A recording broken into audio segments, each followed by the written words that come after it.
When we think about Asia, we probably, we are 60% of the world's population, but we don't even know all the countries that make our region, right? There's so many cultures that we need to think through and what value they're adding. So I think we need to understand and expand our knowledge. Just being an Asian, I can say that we don't have enough knowledge about our own culture. There is so much more that we need to learn. So it's going to be a long journey. Yeah, and it's all about kind of breaking that mirage that is only represented by one group of Asian culture. Like a lot of times I think because of like media, you think of East Asian. Correct. Yeah.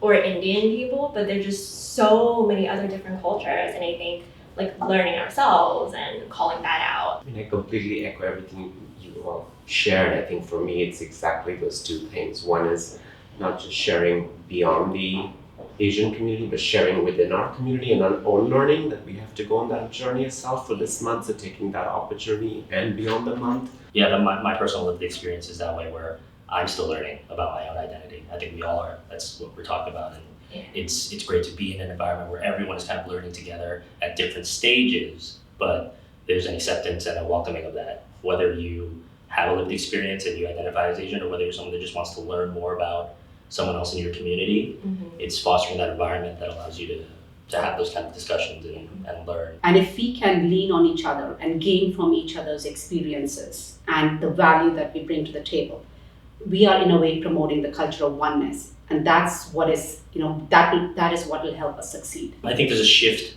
between assimilation and kind of trying to blend in, and instead a celebration and stepping in the forefront and celebrating your identity and allowing others to see your identity and understanding who you are, where you come from, and your background. So I think there's been a culture shift too that it's a great opportunity again to celebrate. In this case, Asian heritage. I love the call out to celebration. I think that's so important in terms of sort of, for me, when I think of the month, it's about the celebration, the connecting to people, the sharing the stories, but also equally important is the history, right? Because if we don't know our past, how do we chart our futures? Ultimately, where we come from and how we look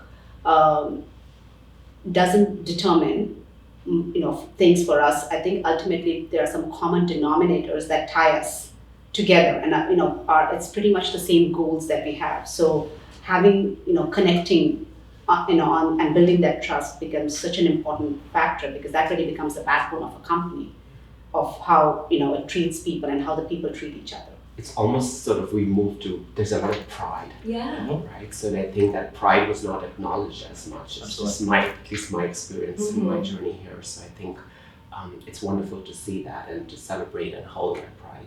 Yeah, and I think that's also especially really good for certain people in communities where they might be the only person who's Asian. And being able to see that, I think there's just so much nuances for those people who might feel kind of left out because they don't see anybody who's like them in the community. Sure. And I know for me, having joined ACE, I definitely feel a stronger sense of community, connecting with the Asian associates here, which didn't really happen before I joined ACE. So. I think, just I'll speak for myself on this journey, that's just one of my identities, thinking about the intersectionality. We have many different lived experiences. I'm a gay man. I'm involved with the LGBTQIA+ Alliance in our employee resource group as well. So allowing those kind of the potpourri to emerge, if I could put it that way, and we're thinking about our work and journey ahead, and for PVH to allow for that celebration of that intersectionality and our multiple identities, I think just makes the end potential end in this journey more powerful. I have been with PVH, this is my 6th year.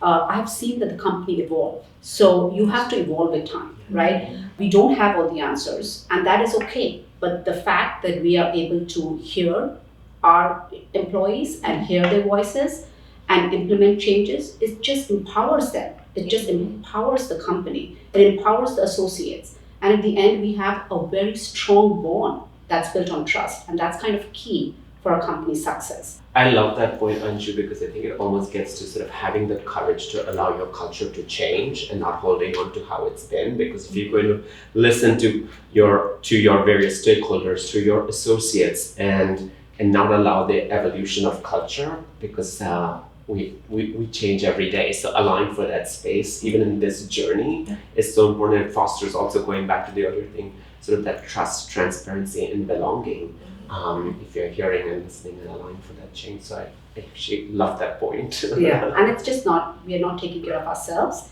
I think in doing so, we're taking care of the future generations. You know, as you're saying, that it really builds that family within PVH. And, you know, I just see like the future of PVH where, as you guys are talking about, like there will be more IMD initiatives that this really will become like the company itself and the country itself is that melting pot where we all bring different values and learn from each other. I think, and you know, I just see kind of a bright future there.